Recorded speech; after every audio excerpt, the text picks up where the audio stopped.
Kerusuhan berbasis apa? Berbasis pelanggaran hukum. Oleh siapa? Oleh penegak hukum. Brutal sekali kasus Apaan Kurniawan. Dikejar, ditabrak. Gila, saudara-saudara sekalian. Ini luar biasa ini. Akibatnya ya terjadilah kemarahan rakyat, kemarahan publik terhadap polisi. Saya kira ini introspeksi. Jadi, nah kalau begini, komandan kepolisian harusnya mundur. Kalau tidak mau mundur, dimundurkan. Suatu kondisi yang disebut sine qua non, kondisi yang niscaya, yang absolut, copot Kapolri. Copot Kapolri, reformasi kepolisian. Saya kira ini tuntutan kita. Oleh karenanya, semua ini menjadi misi perjuangan kita sekarang, yaitu tangkap adili Jokowi, makzulkan Gibran, copot Listio Sigit, dan reformasi kepolisian Republik Indonesia. Maka sekarang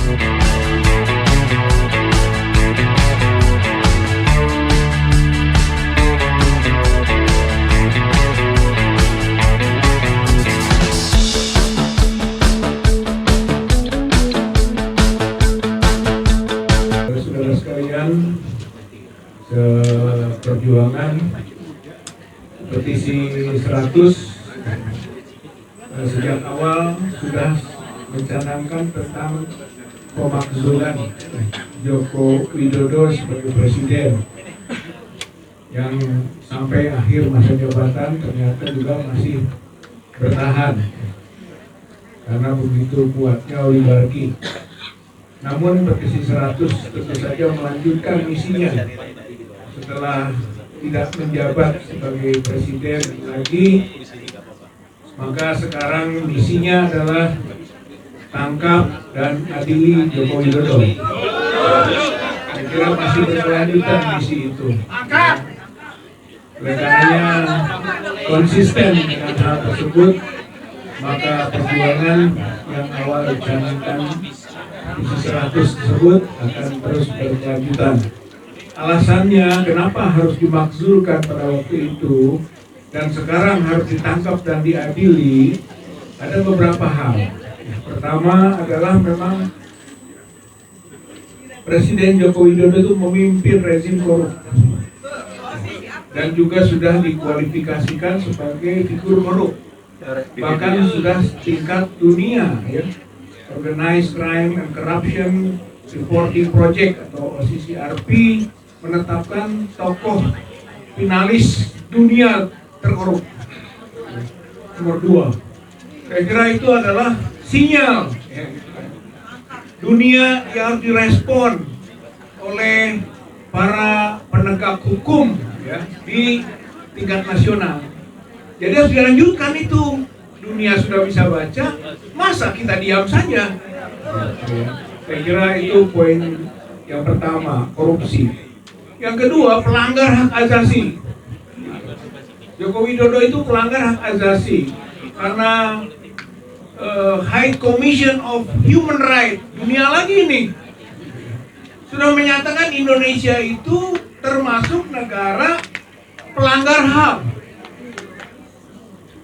Ciri pelanggar HAM-nya adalah Joko Widodo cawe-cawe dalam proses pilpres.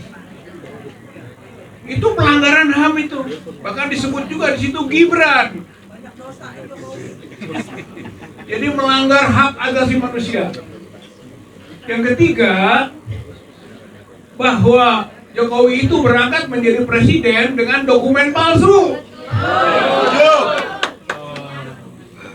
Ijazahnya palsu, dugaannya kuat. Sampai sekarang tidak bisa dibalikan dugaan itu. Sehingga bolehlah kita kualifikasi sepertinya menjadi fakta. Saya kira ini hal yang berat ini. Dan itulah yang menjadi dasar kenapa tadi makzulkan dulu, sekarang tangkap adili. Yang keempat adalah pengkhianatan negara. Sumber daya alam kita habis dirampok oleh rezimnya, oleh oligarki yang juga dikoordinasi Joko Widodo. Negara kita juga tunduk kepada asing. Ini pengkhianatan negara. Orang sudah tahu kemana kecenderungannya rezim Joko Widodo itu, Cina. Saya kira ini pengkhianatan negara ini. Kelima, nepotisme. Nepotisme, keluarganya menjadi seperti keluarga istana, raja. Padahal nepotisme itu adalah pidana. Jadi sebetulnya melalui perilaku nepotis, politik dinasti yang dilakukan oleh Joko Widodo itu adalah kejahatan. Dengan begitu, Joko Widodo penjahat. Dengan nepotisnya, dengan kelompoknya, keluarganya, termasuk Gibran, Anwar Usman, Bobi Nasution, Iriana. Itu keluarga penjahat, saudara-saudara.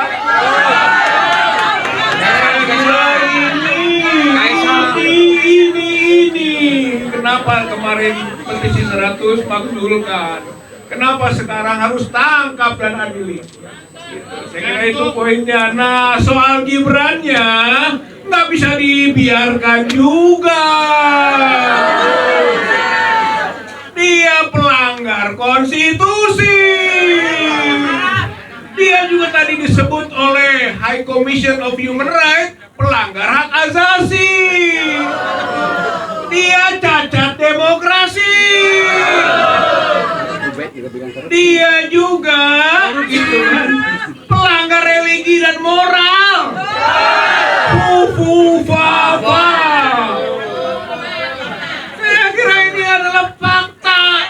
Jadi tadi tangkap adili Jokowi, makzulkan Gibran.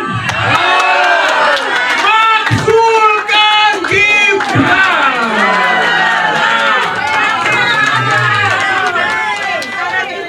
Yang ketiganya, kasus faktual, aktual, kasus yang sekarang terjadi, kerusuhan berbasis apa? Berbasis pelanggaran hukum. Oleh siapa? Oleh penegak hukum. Brutal sekali kasus Afan Kurniawan. Dikejar, ditabrak, digilas, saudara-saudara sekalian. Ini luar biasa ini. Akibatnya ya terjadilah kemarahan rakyat, kemarahan publik terhadap polisi. Saya kira ini introspeksi. Jadi, nah kalau begini, komandan kepolisian harusnya mundur. Kalau tidak mau mundur, dimundurkan. Suatu kondisi yang disebut sine qua non, kondisi yang niscaya, yang absolut, copot Kapolri. Copot Kapolri, reformasi kepolisian. Saya kira ini tuntutan kita. Oleh karenanya, semua ini menjadi misi perjuangan kita sekarang, yaitu tangkap adili Jokowi, makzulkan Gibran, copot Listio Sigit, dan reformasi kepolisian Republik Indonesia. Maka sekarang hayo para mahasiswa, hayo para purnawirawan, hayo para santri dan ulama, hayo kaum mojong, hayo kaum buruh, semua para aktivis, bergerak, bergerak, bergerak, bergerak secara konstitusional untuk merubah keadaan ini. mengubah menjadi lebih baik. Siapa yang menghalangi? 5 saja. Presiden mencoba menghalangi, 5 saja. Prabowo tidak pro rakyat, maka 5 saja. Saya kira ini adalah aspirasi rakyat bangsa Republik Indonesia saat ini. Mudah-mudahan Allah Subhanahu wa Ta'ala menolong kita dan menunjukkan ada waktunya kezaliman itu. Saatnya kebenaran, kejujuran, dan keadilan tegak di negeri Indonesia. Allahu Akbar. Allahu Akbar. Allahu Akbar. Merdeka. Merdeka. Assalamualaikum warahmatullahi wabarakatuh.